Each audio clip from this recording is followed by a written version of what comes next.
Assalamualaikum warahmatullahi wabarakatuh. Alhamdulillahi rabbil alamin. Alladzi hadana lihadza wa ma kunna linahtadiya laula an hadana Allah. Laqad jaa'a rusulu rabbina bil haqq wa nudu an tilkumul jannatu uristumuha bima kuntum ta'malun. Wa ashhadu an la ilaha illallah wahdahu la syarikalah wa ashhadu anna Muhammadan abduhu wa rasuluh. Sallallahu alaihi wa ala alihi wa sahbihi wa sallama tasliman katsira, thumma amma ba'd. Alhamdulillah, di pagi hari ini kembali kita melanjutkan kajian rutin dengan membaca buku Ada Orang Utang. Dan sebelumnya kami sampaikan permohonan maaf karena kajian ini tertunda disebabkan ada beberapa kendala teknis. Kita akan membaca buku Ada Orang Utang. Bagi Anda yang memiliki buku untuk edisi terbaru, silahkan dibuka mulai halaman 164. Pembahas tentang antara utang dengan inflasi. Ada dua kasus yang akan kita bahas dalam bab ini. Yang pertama adalah utang uang dibayar dengan menggunakan emas. Apakah ini diperbolehkan? Kita baca terlebih dahulu keterangannya. Keberadaan inflasi yang cenderung naik menyebabkan nilai mata uang selalu mengalami penurunan. Karena latar belakang ini, sebagian orang yang memberikan utang meminta agar dilunasi dengan emas yang nilainya cenderung lebih stabil. Sehingga pasti akan ada selisih antara nilai uang yang diserahkan pada saat akad utang dengan emas yang itu dijadikan sebagai standar pengembalian utang. Mengingat yang dibayarkan beda dengan yang diterima, perlu ada penjelasan tambahan mengenai aturan yang berlaku. Termasuk dalam turunan dari kasus ini adalah utang mata uang asing yang dibayar dengan mata uang lokal. Misalnya utang real dibayar rupiah, atau utang dolar dibayar rupiah. Dan itu cukup ma'ruf terjadi di kalangan para TKI, termasuk juga para pelajar, bahkan termasuk jamaah haji dan umroh. Mereka yang berada di luar negeri, misalnya ada di Saudi, atau di negara-negara yang lain, di Qatar, di Oman, termasuk juga yang berada di daerah utara Indonesia, ada yang di Jepang, di Korea, atau Hong Kong, dan yang lainnya. Pada saat mereka melakukan transaksi utang piutang di daerah mereka berdomisili, mereka menggunakan mata uang negara tersebut. Dan penyelesaiannya dilakukan di Indonesia, yang tentu akan rumit jika dibayarkan dengan mata uang yang sama. Sehingga biasanya akan dibayarkan dengan menggunakan mata uang Indonesia. Nah, sementara itu dalam kaidah seputar riba, baik uang maupun emas, keduanya memiliki fungsi yang sama, yaitu sama-sama alat tukar. Sehingga nanti akan melibatkan pembahasan yang disebut dengan akad sharf.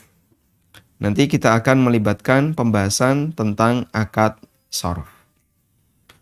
Maka di sini tidak hanya berkaitan dengan urusan utang piutang saja, termasuk juga berkaitan dengan akad sharf. Baik.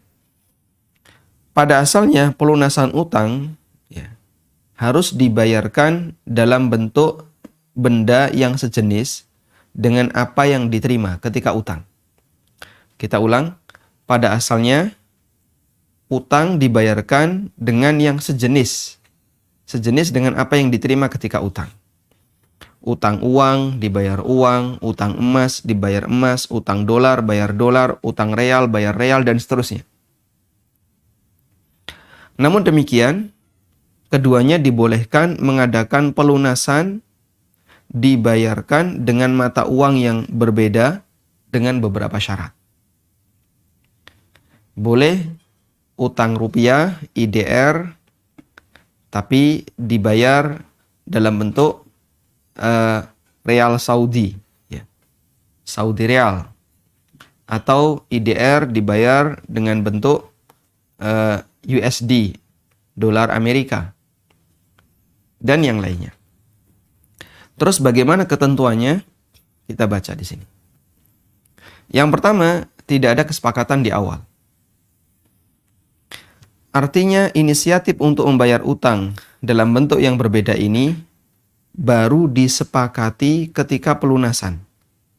Baru disepakati ketika pelunasan. Tidak boleh ada kesepakatan di awal. Sehingga kalau Anda misalnya berada di posisi Jepang, A dan B dua-duanya di Jepang, utang dengan menggunakan yen. Lalu ada kesepakatan, ini akan saya bayar bulan depan, dan saya bayar di Indonesia, menukar emas dengan uang, atau uang dengan uang yang berbeda, namun terjadi penundaan. Ya. Karena hakikatnya yang terjadi adalah akad transaksi uang dengan uang, namun terjadi penundaan. Baik, saya mengulang pelajaran tentang masalah riba. Bahwa dalam akad sharaf ini masuk dalam pelajaran tentang masalah riba. Akad sharaf itu apa? Akad sharaf adalah tukar menukar uang dengan uang, atau tukar menukar uang dengan emas atau perak. Inilah akad sharaf. Transaksi di mana dilakukan tukar menukar uang dengan uang atau uang dengan emas atau perak. Baik.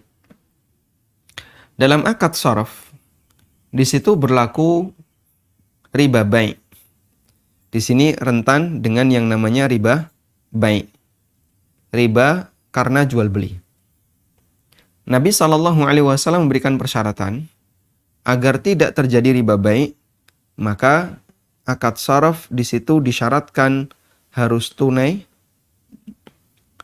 dan sama jika jenisnya sama. Dan sama jika sejenis gitu ya. Dan sama jika sejenis. Baik. Sejenis contohnya apa? Emas dengan emas. Rupiah dengan rupiah. Dolar dengan dolar, dan seterusnya. Nah, di sini ada persyaratan harus tunai. Dalam arti selesai di majelis akad. Sehingga ketika itu dilakukan, tidak boleh ada yang tertunda. Baik. Nabi SAW menyebutkan dalam hadis yang diriwayatkan oleh Muslim dari sahabat Ubadah ibnu Samit radhiyallahu anhu. Beliau mengatakan, "Adz-dzahab bidz-dzahab. Wal fiddah bil fiddah." Emas dengan emas, perak dengan perak. Yad dan biyadin, mislan bimithlin. Harus dari tangan ke tangan dan mislan bimithlin, nilainya sama. Nah. Lalu beliau mengatakan, fa idza ikhtalafat hadhil asnaf fabi'u kaifa syi'tum makana yadan biyadin. Apabila jenisnya beda, emas dengan perak, maka silahkan kalian transaksikan dengan nilai sesuka kalian, sesuai kesepakatan, maka naya dan biyadin, selama dilakukan dari tangan ke tangan. Dalam riwayat yang lain, riwayat Bukhari, Nabi SAW pernah bersabda, "Adz-dzahabu bidz-dzahab, wal fiddah bil fiddah, riban illa ha wa ha." Emas dengan emas, perak dengan perak, itu riba. Illa ha wa ha, kecuali ha wa ha. Dan yang dimaksud dengan ha wa ha, kata para ulama adalah seperti kita menyerahkan barang, nyoh gitu ya. Artinya dari tangan ke tangan. Kata Nabi SAW, "Adz-dzahab bidz-dzahab wal fiddah bil fiddah riban illa ha wa ha." Emas dengan emas, perak dengan perak, itu riba kecuali dari tangan ke tangan. Nah, sehingga di situ harus ada syarat tunai. Jika tidak tunai, maka masuk dalam kategori riba nasi'ah. Jika tidak sama kuantitasnya, maka masuk dalam kategori riba fadl. Baik. Sehingga dalam hal ini, ketika uang ditukar dengan uang, dan mata uangnya sama. di sini IDR, ini juga IDR. Maka nilai harus sama. Misalnya pecahan 100 ditukar 10.000, nilainya harus sama-sama 100.000. Kalau di sini USD, di sini IDR, nilai boleh beda, tapi wajib tunai. Keduanya wajib tunai, baik yang pertama maupun yang kedua, semuanya wajib tunai. Tapi yang ada syarat harus sama adalah yang pertama, sedangkan yang kedua wajib tunai. Baik. Lalu para ulama mengatakan, dalam transaksi utang piutang dengan mata uang yang berbeda, USD dipertukarkan dengan IDR. Karena utang berarti yang salah satunya tertunda. Ini dilakukan di Indonesia, yang ini misalnya di luar negeri. Maka terjadilah penundaan dan disebabkan karena ini maka disebut dengan riba nasi'ah. Hukumnya tidak diperbolehkan. Baik, dan ini akan terjadi jika disepakati saat utang. Saya ulang ya. Jadi skema ini terjadi apabila saat utang disepakati, saya utang USD, nanti akan saya kembalikan IDR setelah sampai di Indonesia. Berarti di situ terjadi apa? Tukar menukar antara USD dengan IDR secara tertunda, tidak tunai. Dan jadilah riba nasi'ah. Kita baca fatwa yang disebutkan dalam fatwa Islam. Dalam fatwa Islam dinyatakan, ayyattafiqat tarfan inda aqdil qardi ala sadadi bi umlatin ukhra, fahadha haram.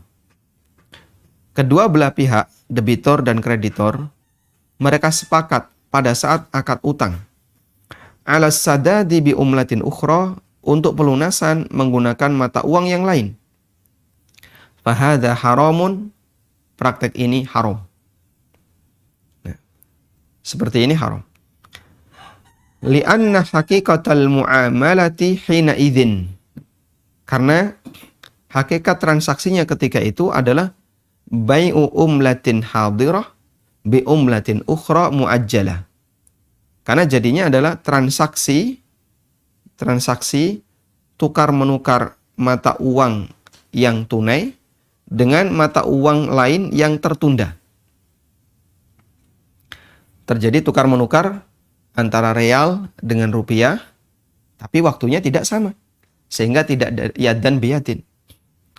Wa hadza min riban nasi'ah, dan itu hakikatnya adalah riba nasi'ah. Li'anna min syarti bai'il umalat al-mukhtalifah ba'duha bi ba'din ayyakuna dzalika yadan biyadin. Karena di antara syarat transaksi mata uang yang berbeda antara satu dengan yang lain, di situ harus dilakukan yadan biyadin, dilakukan secara tunai. Kami ulang, di antara syarat jual beli mata uang yang berbeda harus dilakukan secara tunai, yadan biyadin. Baik, insya Allah bisa dipahami ya. Sehingga berdasarkan hal ini, maka apabila terjadi tukar menukar uang dengan uang atau uang dengan emas, maka wajib untuk dilakukan secara tunai. Dan orang yang utang dengan pelunasan uang yang berbeda, utang dengan pelunasan uang yang berbeda, itu masuk dalam kategori akad sharaf. Dan dalam akad sharaf di sini di antara syaratnya adalah wajib tunai. Baik. Utang dengan pelunasan uang yang berbeda masuk dalam kategori akad sharaf, dan dalam akad sharaf di situ wajib tunai. Sudah? Sehingga kalau ada orang yang utang real Saudi real, SAR. Ini dilakukan di Jeddah. Lalu nanti ketika sampai di Jakarta akan dibayarkan dalam bentuk IDR. Dan ini ada selisih waktu. Waktunya berapa? Bisa 1 hari, 2 hari, bahkan bisa sekian pekan, ya. Tergantung pelunasannya. Kalau seperti ini yang terjadi, ini sama dengan penukaran SAR dengan IDR, tapi tidak tunai. Di sini tertunda. Sehingga karena tertunda, maka transaksi seperti ini masuk dalam kategori riba nasi'ah. Baik, dipahami ya? Ini jika disepakati di awal. Nah, sama juga misalnya, utangnya IDR.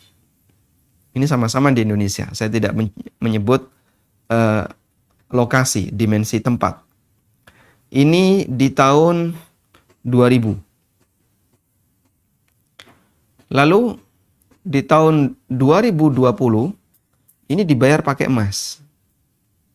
Kesepakatannya akan dibayar pakai emas di tahun 2020. Sepakat mereka seperti itu. Sudah? Maka pada hakikatnya kalau terjadi seperti ini, terjadilah transaksi tukar-menukar IDR dengan emas.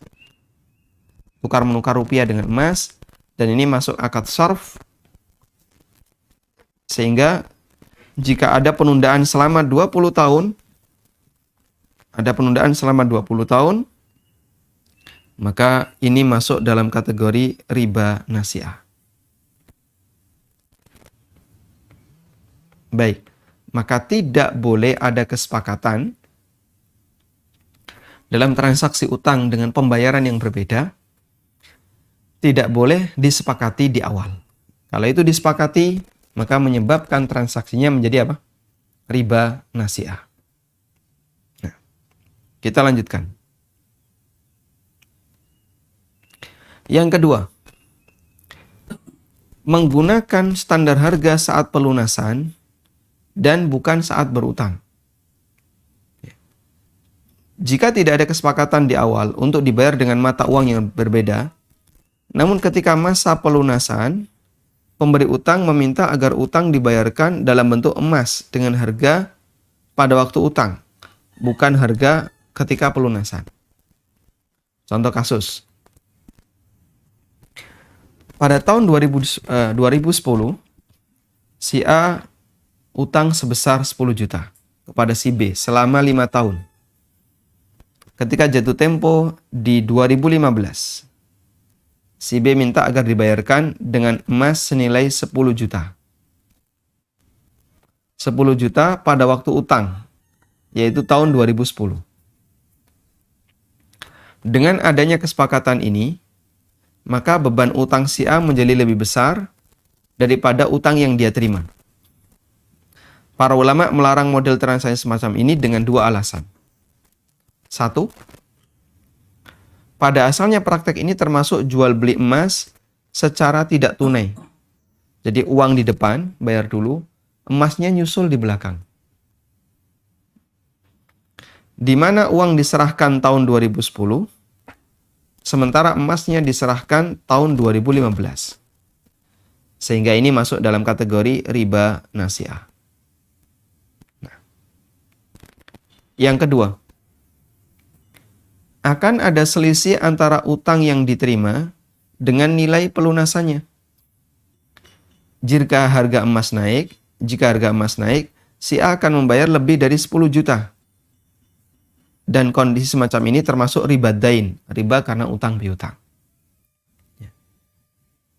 Misalnya kita buat satu asumsi ya. Kita buat satu asumsi. Di sini utang RP berapa tadi? 10 juta. Utang senilai 10 juta. Tahun 2010. Dibayar dalam bentuk emas. Bisa dalam bentuk emas atau uang senilai emas. Atau ekivalen dengan uang senilai emas tersebut di tahun 2015. Anggap misalnya di tahun 2010 harga emas 500.000 per gram. Sedangkan di tahun 2015 harga emas naik jadi misalnya 700.000 per gram. Baik. Sudah? Lalu pada saat pelunasan di tahun 2015, di situ minta dilunasi dengan standar emas. Maka Anda bisa bayangkan, ada dua kemungkinan. Kemungkinan yang pertama adalah 10 juta dapat emas. Dapat emas berapa itu? Kalau pakai harga di masa silam 500.000 berarti 20 gram. Ya. Dapat emas 20 gram, betul? Baik. Tapi ini tertunda. Yang ini tertunda. Jadinya apa ini? Riba nasi'ah. Karena jual beli emas tidak tunai. Atau yang kedua, 10 juta tapi dilunasi dengan menggunakan uang senilai yang ekivalen dengan 20 gram emas. Sehingga karena di tahun 2015 sudah jadi 700, maka jadinya 14 juta, sama dengan 14 juta. Baik, ada selisih berapa? Ada selisih 4 juta. 4 juta ini riba fadl. Riba fadl yang merupakan sebab dari utang sehingga jadi riba utang. Riba dain.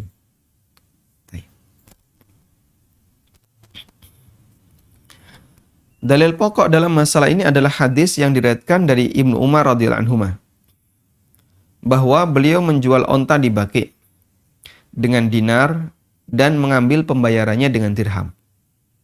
Ibnu Umar menceritakan, "Ataitun Nabiyya sallallahu alaihi wasallam faqultu, inni abi'ul ibila bil Baqi bid dananir wa akhudud darahim." Aku mendatangi Nabi SAW, aku sampaikan, saya menjual onta di Baqi. Saya menjual onta di Baqi dengan pembayaran kesepakatannya harganya pakai dinar. Dengan dinar secara kredit. Dan aku menerima pembayarannya dengan dirham. Lalu beliau bersabda, "La ba'sa an ta'khudha bi si'ri yaumiha ma lam taftariqa wa bainakuma syai'un." Tidak masalah kamu mengambil dengan harga pada hari pembayaran selama kalian tidak berpisah sementara masih ada urusan jual beli yang belum selesai. Hadis riwayat Ahmad dan yang lainnya. Baik. Para ulama menjelaskan hadis ini dengan mengatakan bahwa yang dilakukan Ibnu Umar pada hakikatnya ada 2 kali transaksi. Yang pertama adalah jual beli onta. Yang kedua, tukar menukar dinar dengan dirham. Yang ini harus dilakukan secara tunai, tanpa ada yang tertunda. Yang kedua ini harus dilakukan secara tunai, tanpa ada yang tertunda. Nabi SAW memberi batasan bahwa boleh saja itu dilakukan selama tukar menukar dinar dan dirham terjadi secara tunai. Hal tersebut tidak mungkin terwujud kecuali dengan standar nilai waktu pelunasan. Ya. Tidak mungkin terwujud kecuali dengan standar nilai waktu pelunasan. Baik. Al-Khitabi menjelaskan hadis ini. Washtarata alla yaftariqa wa bainahuma syai'un, dan disyaratkan agar jangan sampai keduanya berpisah sementara masih ada sangkut paut utang yang belum selesai. Li'anna iqtida'ad darahim minad dananir sarfun. Karena tadi kesepakatannya pakai dirham lalu dibayar pakai dinar, ini jadinya sarf. Jadinya sarf. Wa aqdus sarfi la yasihu illa bitaqabud. Dan akad sarf tidak sah kecuali dilakukan dari tangan ke tangan. Dilakukan secara taqabud. Nah, keterangan lain disampaikan oleh Imam Ibnu Utsaimin ketika menjelaskan hadis ini. Qauluhu sallallahu alaihi wasallam, la ba'sa an ta'khudha bi si'ri yaumiha ma lam taftariqa ma lam tatafarraqa wa bainakuma syai'. Sabda Nabi SAW, tidak masalah kamu ambil dengan harga pada hari itu selama kalian tidak berpisah sementara masih ada utang yang belum selesai. Fahadha bai'u naqdin min ghairi jinsihi. Ini jual beli, ya. Ini adalah jual beli mata uang namun tidak sejenis, dinar dengan dirham. Fahuwa ashbahu ma yakunu bi bai'idz dzahab bil fiddah. Maka ini seperti tukar menukar emas dengan perak. Jual beli emas dengan perak. Terjadi tukar menukar emas dengan perak. Yang itu disyaratkan harus tunai. Hal seperti ini juga difatwakan oleh lembaga fatwa terkait utang piutang dengan pelunasan yang berbeda. Di antaranya fatwa Darul Ifta Yordan. Di situ dinyatakan yajuzu lil muqtarid wafa'a qardihi bi ghairil jins awin naw'il ladzi iqtarada bihi. Boleh bagi orang yang berutang untuk melunasi utangnya dengan mata uang yang tidak sejenis atau dengan mata uang yang dia utang. Seperti emas, dibayar dengan emas sebagai ganti dari mata uang rupiah, mata uang real atau mata uang kartal. Walakin bisyartain, namun dengan dua syarat. Pertama, alla yakuna qad sabaqal ittifaqu ala hadzal amr. Tidak ada kesepakatan untuk melakukan ini. Karena adanya kesamaan latar belakang riba, yaitu sama-sama alat tukar. Sehingga kalau dipertukarkan tidak tunai, jadinya riba nasi'ah. Disepakati saat akad utang 2 tahun yang lalu. Lalu pembayarannya saat sekarang. Berarti ada tukar menukar uang secara tidak tunai. Ya. Bal uridu indal wafa. Namun yang boleh dilakukan adalah adanya rencana ini dilakukan saat pelunasan. Fa innal ittifaqa 'alal wafa'i bidzahab badalan 'anil awraq. Karena kesepakatan untuk dilunasi menggunakan emas sebagai ganti dari uang min ghairi tanfidhi dzalika ajilan yuqi'u fi riba nasi'ah. Sementara itu tidak dibayarkan pada saat akad utang, sehingga tidak tunai, tidak dari tangan ke tangan, maka jadinya riba nasi'ah. Baik. Yang kedua, ats-tsani, syarat yang kedua, ayya'tamida si'rad dhahab yaumal wafa. Ayya'tamida si'rad dhahab yaumal wafa. Menggunakan harga emas saat pelunasan. Walaysa yaumal qardi, dan bukan saat utang. Agar tidak terjadi apa? Kelebihan. Paham insyaallah di sini? Tayyib. Di sini ada footnote. Ini kami kutip di situs resmi Al-Ifta Yordan, ya. Di sini ya. Selanjutnya, seperti ini juga diputuskan oleh Majma' Fiqih Al-Islami yang menyatakan yajuzu ayyattafiqad da'in wal madin yaumas sadad. Boleh ada kesepakatan antara pengutang dengan yang memberikan utang dengan pengutang pada saat pelunasan. Perhatikan di sini. Saat pelunasan. Yaumas sadad. La qablahu, bukan sebelumnya. Bukan sebelumnya. Sebelumnya kan berarti saat utang. Ini saat pelunasan utang.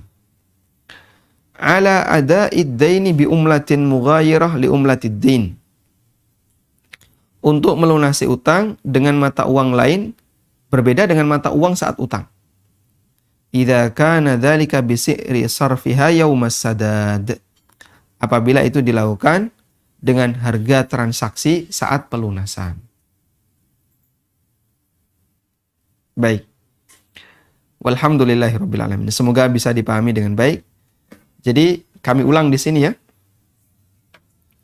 Boleh utang uang bayar emas ya. Atau pada asalnya tidak boleh utang uang bayar emas. Karena utang itu dibayarkan dengan yang sejenis. Utang uang bayar uang, utang emas bayar emas, utang dolar bayar dolar, utang rupiah bayar rupiah. Pada asalnya seperti itu.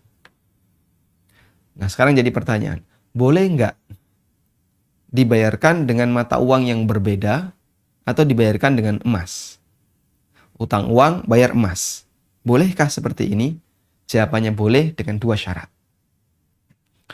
Syarat pertama, ya, tidak boleh ada kesepakatan di awal. Tidak boleh ada kesepakatan di awal.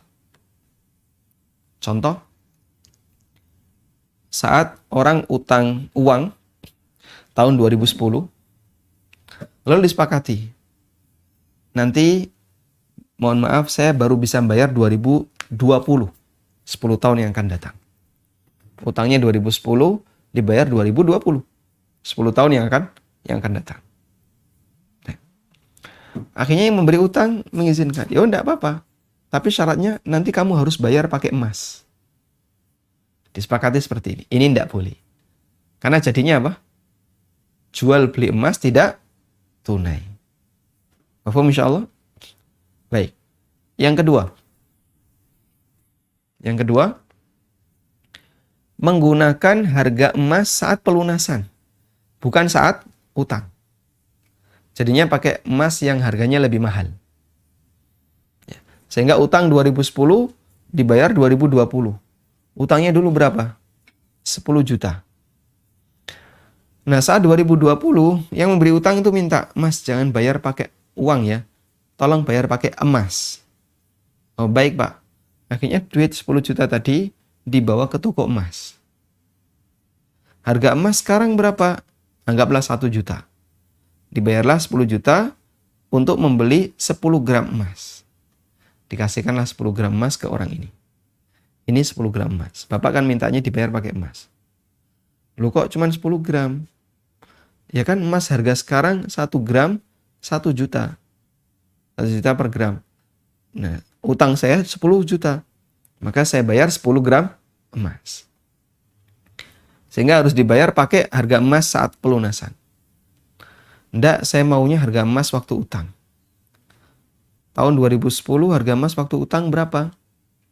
Oh, waktu itu harga emas per gram 500.000. Berarti seharusnya dapat 20 gram. 2 kali lipatnya. Jadinya kan timbul apa? Sengketa. Maka di posisi ini, mana yang lebih tepat? Apakah inflasi itu memberikan pengaruh untuk koreksi? Insya Allah akan kita bahas di pertemuan berikutnya. Karena ada bagian dari keberadaan inflasi yang menyumbangkan efek samping terhadap utang. Sehingga nanti kita akan memberikan penjelasan bagaimana bentuk pelurusan ketika terjadi perbedaan nilai yang cukup jauh. Wallahu a'lam wa sallallahu ala nabiyyina Muhammadin wa ala alihi wa sahbihi wasallam.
Walhamdulillahirabbil alamin.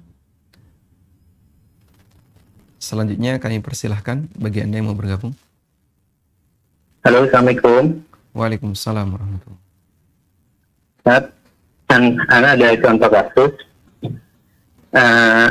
Anda menjual tanah dan bangunan seluas ada sekitar 1.200 meter gitu lah, Ustaz.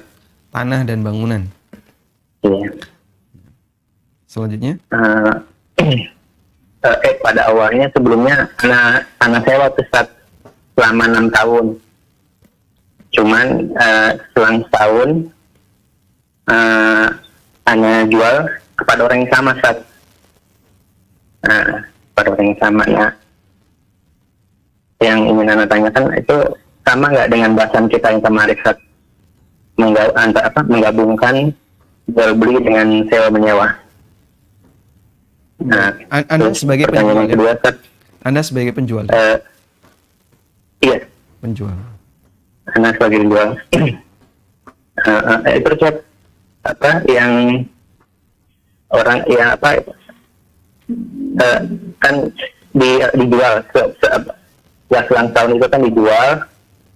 Nah, kemudian dengan cara dicicil selama 2 tahun setengah. Nah, cuman udah jalan 4 tahun ini belum dilunasin juga, Ustaz. Cuman pas di kemarin itu ada obrolan dia kodarowannya nggak menyadari juga kalau dia tetap menghitung berjalan kontrakan itu, Ustaz. Nah, jadi kontrakan tetap dihitung berjalan, terus cicilan juga tetap berjalan gitu, Ustaz. Nah, itu termasuk bahasan kita yang kemarin, Ustaz, menggabungkan antara jual beli dan sewa menyewa. Nah, terus yang pertanyaan kedua ini, Ustaz, boleh nggak, karena dia kan belum lunas nih, Ustaz, udah 4 tahun belum dilunasin juga, sedangkan perjanjiannya kan 2 tahun setengah. Itu boleh nggak minta dikonversi ke emas, Ustaz? Karena kan ada inflasi, atau juga emang karena rugi di pajak juga, Ustaz. Baik. Syukur, Ustaz. Jazakallahu. Wassalamualaikum warahmatullahi wabarakatuh. Waalaikumsalam warahmatullahi wabarakatuh.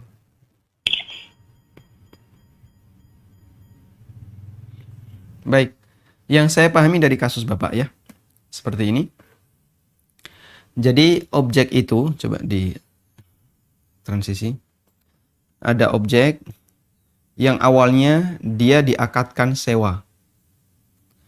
Disewa oleh A. Kemudian setelah berjalan sekian tahun, objek ini dibeli oleh A. Apakah ini diperbolehkan?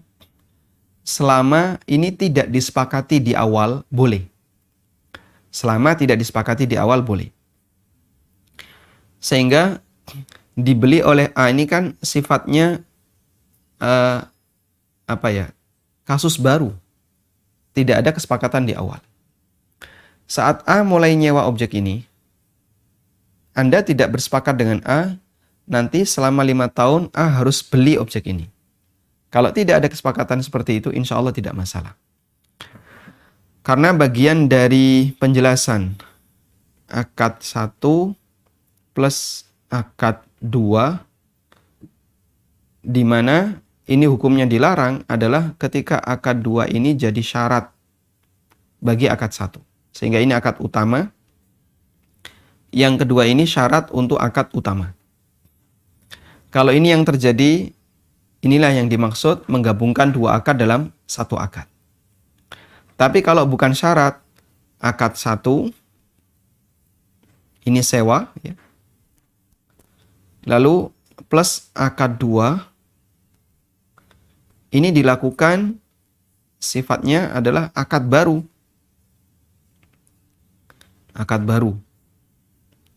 Yang tidak ada hubungannya dengan akad sewa. Ya, tidak berkaitan. Tidak berkaitan dengan akad sewa. Nggak ada kaitannya. maka tidak masuk dalam kategori menggabungkan dua akad dalam satu akad. Karena kalau seperti ini tidak boleh, jadinya kita tidak boleh banyak melakukan akad jadinya. Misalnya saya belanja di toko X. Karena barang yang saya belanja banyak, saya nggak bisa bawa sendiri. Akhirnya saya minta kepada toko, tolong diantar.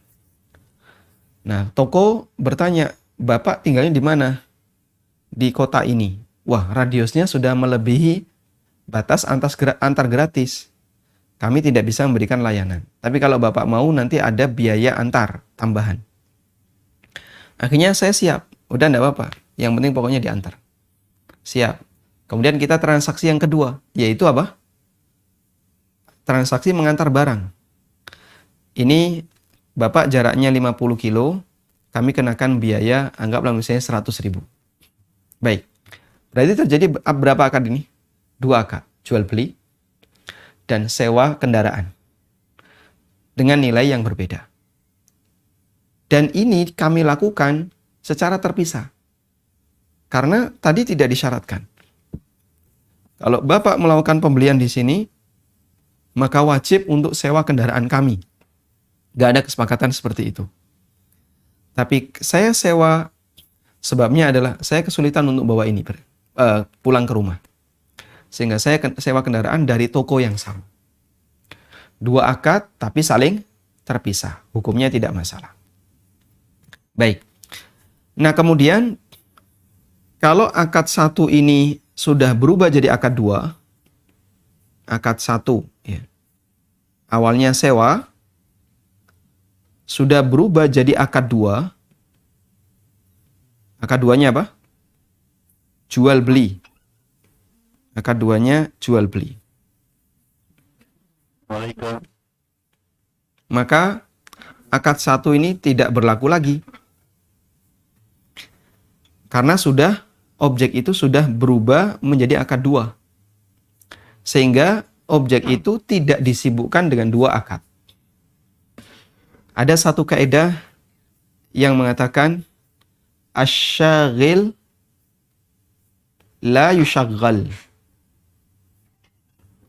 Asy-syaghil la yushaggal. Sesuatu yang sibuk tidak boleh disibukkan dengan yang lain. Sehingga kalau sudah dilakukan akad yang kedua, maka akad 1 tidak berlaku. Karena sudah berubah jadi objek akad 2. Kalau dua-duanya masih berlaku, jadinya objek ini mengalami berapa kesibukan? 2 kesibukan. Yaitu sewa dan jual beli. Dan itu tidak bisa dilakukan. Karena jadinya saling mengganggu. Sudah? Di samping itu, Anda bisa perhatikan ya. Kalau sudah terjadi jual beli, jika sudah terjadi jual beli, berarti objek itu milik siapa? Jika sudah terjadi jual beli, maka ini akan terjadi pindah hak milik. Pindah hak milik. Sehingga karena ada pindah hak milik, maka bukan lagi milik Anda. Maka Anda tidak berhak untuk menerima biaya sewa, nilai sewa. Bukan lagi milik Anda. Itu sudah milik orang lain. Sudah pindah hak milik. Sehingga objek itu sudah dimiliki oleh si A yang dulunya adalah penyewa dari lahan yang Anda sewakan. Kemudian dijual kepada si A. Karena sudah pindah hak milik, maka tidak bisa dilakukan akad sewa. Paham insyaallah? Baik. Nah, masalah tadi, jual beli secara kredit. Kesepakatannya 2,5 tahun. Tapi ternyata molor sampai 4 tahun belum dibayar lunas. Anda dirugikan. Baik, dirugikan di sini jika rugi karena inflasi, maka itu tidak diperhitungkan dalam arti selisih waktu hanya sekitar 1,5 tahun, ini belum diperhitungkan. Sudah? Tapi kalau rugi karena pajak, maka nanti bisa dibebankan kepada pembeli. Mohon maaf, saya jadinya kena pajak sekian. dan ini karena belum balik nama, maka pajak tetap atas nama saya.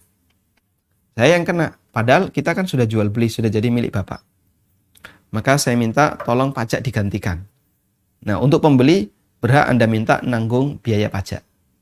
Tapi kalau nilai utangnya dinaikkan dengan alasan karena inflasi, ini tidak bisa dijadikan sebagai alasan. Wallahu a'lam. Baik. Assalamualaikum. Waalaikumsalam warahmatullahi. Syukur Ustaz. Semoga Ustaz kami selalu diberikan kesehatan. Amin walaka bimithlin. Dengan siapa di mana Bapak? Dengan Allah Subhanahu wa ta'ala. Di Purbalingga. Baik, silahkan Bapak. Terkait pertanyaan untuk mungkin juga tema terkait mungkin dengan waris atau wasiat. Ketika seorang ia meninggal, tapi sebelum meninggalnya tidak belajar kepada ahli warisnya bahwa setiap pasangan punya dana pensiun. Apabila dana pensiun tersebut separohnya dibajarkan untuk wakaf atau untuk sebulannya ke fakir miskin dan separohnya untuk ahli warisnya, itu bagaimana Ustaz? Assalamualaikum warahmatullahi wabarakatuh. Waalaikumsalam. Sebelumnya Pak, waalaikumsalam warahmatullahi wabarakatuh. Dana pensiun ini terusan ya? Iya, biasanya seorang pensiun kan dia ahli warisnya istri atau biasanya mendapat ahli waris pensiun. Baik. Syukur. Assalamualaikum. Waalaikumsalam warahmatullahi wabarakatuh. Baik. Pertama, tentang status dana pensiun, apakah itu masuk sebagai objek warisan ataukah tidak? Jadi dana pensiun itu pada saat pegawai masih hidup, maka di sini diserahkan ke pegawai, ke ASN. Saat beliau masih hidup. Setelah pegawai meninggal dunia, diserahkan ke istri biasanya, keluarga inti. Keluarga inti adalah istrinya atau anak yang pertama. Sudah? Nah, dalam penjelasan yang pernah kita sampaikan tentang objek warisan, kami pernah menyebutkan di buku ini ya, di buku Pengantar Ilmu Waris, kalau Bapak punya buku ini, di situ ada penjelasan yang kami sebutkan tentang batasan harta waris. Ya. Batasan harta waris. Ada di bab ke-14, halaman 134. Pertama, uang pensiun. Kedua, simpanan kematian. Ketiga, santunan asuransi dari negara. Keempat, uang ganti rugi karena pembunuhan. Kemudian yang kelima adalah sumbangan takziah. Nah, yang pertama di halaman 136, uang pensiun. Kami sebutkan di situ, pensiun ada dua. Yang pertama, pensiun yang diberikan sekali ketika selesai masa pengabdian atau uang pesangon. Dr. Hisamuddin Afana menjelaskan tentang status uang pesangon yang diberikan sekali ketika usai masa pengabdian, terutama orangnya meninggal saat aktif kerja. Kata beliau, wa idza tuwfiyal muwaddaf wa huwa ala ra'si amalihi. Ketika seorang pegawai meninggal dan dia masih bekerja, maka uang usai masa pengabdian berlaku hukum pembagian warisan sesuai aturan syariat. Ya. Jadi si A masih aktif, meninggal, lalu perusahaan ngasih uang masa pengabdian untuk si A. Maka seperti ini masuk warisan. Yang kedua, pensiunan bulanan, rotib taqaudi. Kata beliau, untuk rotib taqaudi, yusrafu, gimana? Nggak ditutup.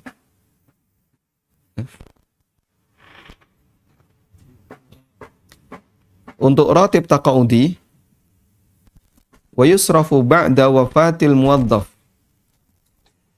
lil mustahiqin alladhi tuhaddiduhumul jiha allati tusarrifuhu. Ya. Mengenai uang pensiunan bulanan, setelah pegawai pensiun ini meninggal, maka dana ini tetap diberikan kepada pihak keluarga yang berhak sebagaimana ditentukan oleh pemerintah. Nah, ini bisa kita gunakan sebagai sebagai landasan untuk pensiunan terusan. Ini diberikan kepada tujuan atau sasaran yang telah ditetapkan oleh aturan pemerintah. Saat ASN meninggal, pensiun terusan ini ketetapan pemerintah kemana? Ke istri, ke anak, atau ke siapa? Ya. Jika sudah ada ketetapannya, ini milik istri, maka itu jadi hak istri. Nah, kalau sudah jadi hak istri, maka sebenarnya ASN ini tidak berwenang, ya, tidak berhak untuk meminta tolong nanti setengahnya untuk wakaf, setengahnya boleh kamu miliki. Karena itu jadi haknya istri. Kecuali jika istri menyanggupi, nggak apa-apa, nanti separuh saya wakafkan atas nama ASN, atas nama bapak, silahkan. Itu kembali kesepakatan antara suami dengan istri. Wallahu a'lam wa sallallahu ala nabiyyina Muhammadin wa ala alihi wa sahbihi wasallam. Wa akhiru da'wan anilhamdulillahi rabbil alamin. Subhanakallahumma wa bihamdika asyhadu an la ilaha illa anta astaghfiruka wa atubu ilaik. Wassalamualaikum warahmatullahi wabarakatuh.